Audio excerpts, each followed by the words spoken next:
What up, homies and homies? I just want to give y'all a quick tip on how to fix your Durango if you ever had this issue.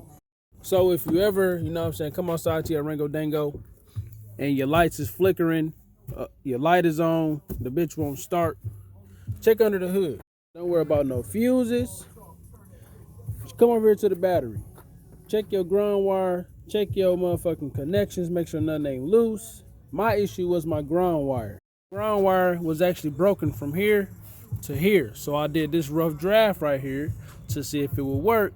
And as you can tell, put the key in there, turn it,